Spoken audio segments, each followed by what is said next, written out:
السلام علیکم دوستوں، امید کرتا ہوں آپ سب خیر و عافیت سے ہوں گے انشاءاللہ۔ دوستوں آج پھر آپ لوگوں کے لیے ایک نیا مولوی پکڑ کے لے کے آیا ہوں جو کہ بابوں کا بہت زیادہ چاہنے والا ہے، خاص کر کے امیر اہل سنت یہ الیاس پادری کا بہت زیادہ ہی چاہنے والا ہے، اور اس کی تعریف میں بہت کچھ بتا رہا ہے، جس میں یہ بھی ہے کہ نبی کریم صلی اللہ علیہ وسلم نے اس کو چن لیا۔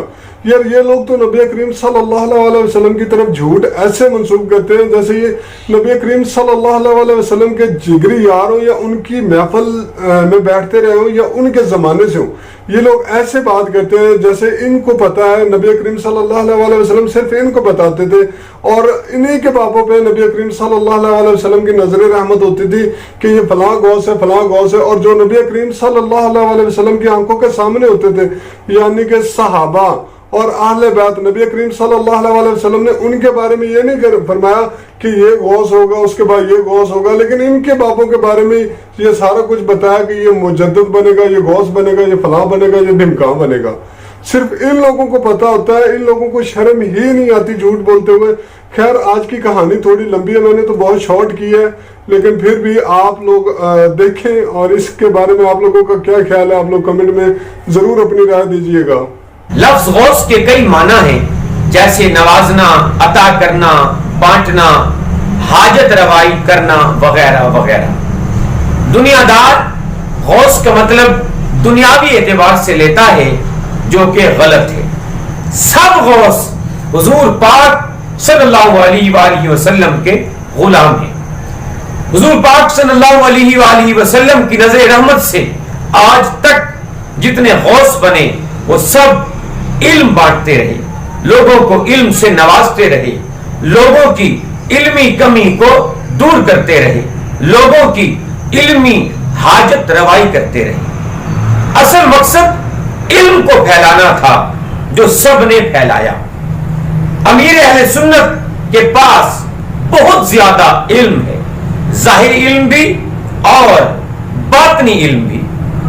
جو لوگ تنقید کرتے ہیں کیا ان کے سب گھر والے عالم بن گئے، حافظ بن گئے، مدرس بن گئے؟ نہیں نا، یہ سب حضور صلی اللہ علیہ وآلہ وسلم کا فیضان ہے جو جناب امیر اہل سنت کو ملا ہے۔ مجدد کے معنی کیا ہے؟ مجدد کے معنی دین کی از سر نو تعمیر کرنا ہے، دین کو اس بنیاد پر کھڑا کرنا ہے جس پر یہ پہلے سے کھڑا تھا۔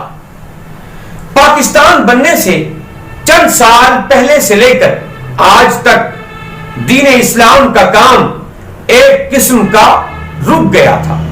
اس دوران لوگ اسلام سے دور ہونے لگے تھے، زیادہ تر لوگ دنیاوی تعلیم کو ترجیح دینے لگے تھے، لوگوں کو مدرسوں سے نفرت سی ہونے لگی تھی، مولوی نام سے لوگ نفرت کرنے لگے تھے، ٹی وی پر بے حیائی عام ہونے لگی تھی، لوگ آپس کے تعلقات ختم کرتے جا رہے تھے، طلاق کے مسائل بڑھ رہے تھے۔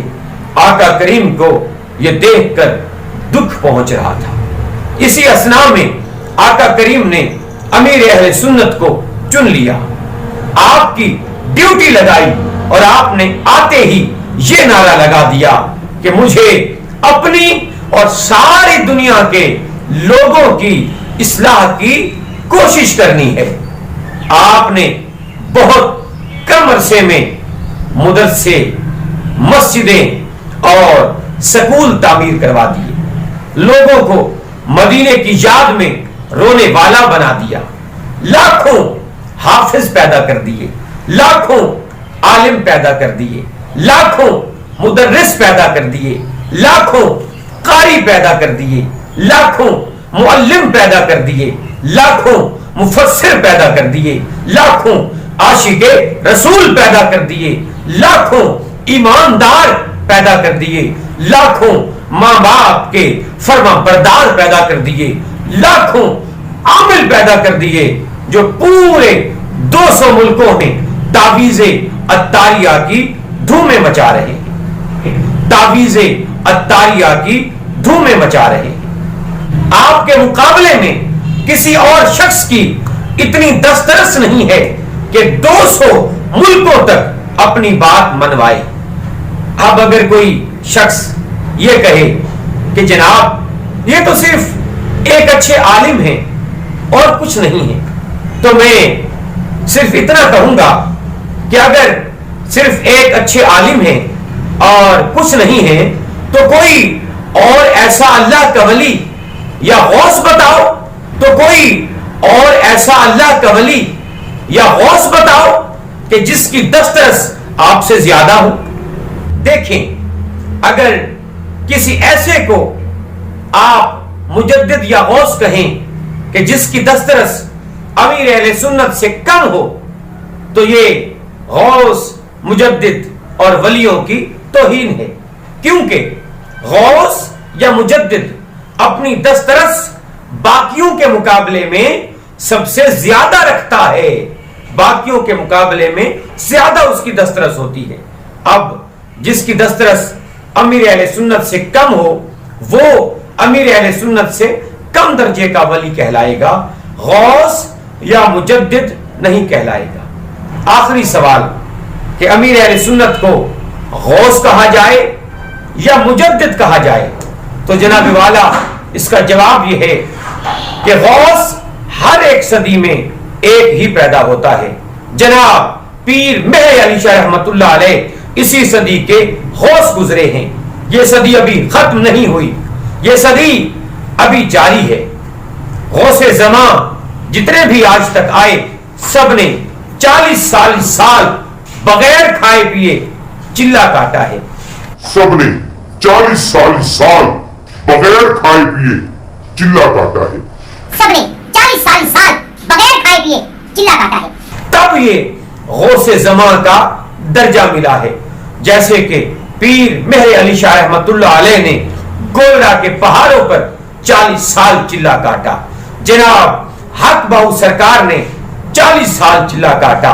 जनाब इमाम बई सरकार ने, दाता गंजबख्श अली हजवेरी ने, जनाब बख्तियार काकी ने, बाबा फरीद गंज शकर ने, जनाब ख्वाजा मीनुद्दीन चिश्ती रहमतुल्लाह अलैह ने और बहुत से वलियों ने गौसे ज़मां का लक़ब पाया कि जिनकी दस्तरस चंद दिनों में 200 से ज़ायद मुल्कों में हो जाती थी, कि जिनकी दस्तरस चंद दिनों में 200 से ज़ायद मुल्कों में हो जाती थी। ये उन्हें अल्लाह ने कमाल अता फरमाया था। दुनिया में मुजद्दिद बहुत कम आए। हमारे 4 अइम्मा अरबा का शुमार मुजद्दिद में ही होता है। इमाम आजम मुजद्दिद आजम है, मुजद्दिद अल-फिसानी आला हजरत इमाम अहमद रजा फाजिल बरेलवी रहमतुल्लाह अलैह और अब मौलाना इलियास कादरी मुजद्दिद की तारीफ पर पूरा उतरते हैं। मुजद्दिद के लिए यही तारीफ काफी है कि बाकियों के मुकाबले में सबसे ज्यादा दीन का काम कर जाए, कि उसके काम को कम से कम 1 सदी तक याद रखा जा सके, तो ऐसा शख्स मुजद्दिद कहलाता है। अमीर अहले सुन्नत ने जिस कदर किताबें लिख दी, जिस कदर उलमा पैदा कर दिए, इससे यही मालूम होता है कि आप मुजद्दिद हैं। एक निशानी यह भी मुजद्दिद की होती है कि वो अपने से पहले वाले मुजद्दिद का बहुत तज़किरा किया करता है। तो अमीर अहले सुन्नत आला हजरत रहमतुल्लाह अलैह का तज़किरा बहुत ज्यादा करते हैं। तो पता चला कि अमीर अहले सुन्नत मुजद्दिद हैं। हाँ तो दोस्तों, आप लोगों ने वीडियो देखी। यार पता नहीं किस किस्म के ये लोग झूठ बोलते हैं और कहां से लाते हैं।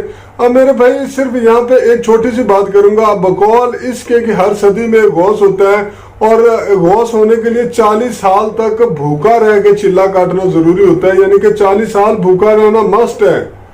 और मेरे भाई नबी करीम सल्लल्लाहु अलैहि वसल्लम इतने साल भूखे नहीं रहे, सहाबा इतने साल भूखे नहीं रहे, लेकिन इनको पता है कि 40 साल भूखा रहना जरूरी है, और वो भी गौस बनने के लिए, और गौस बनाते भी नबी करीम सल्लल्लाहु अलैहि वसल्लम है।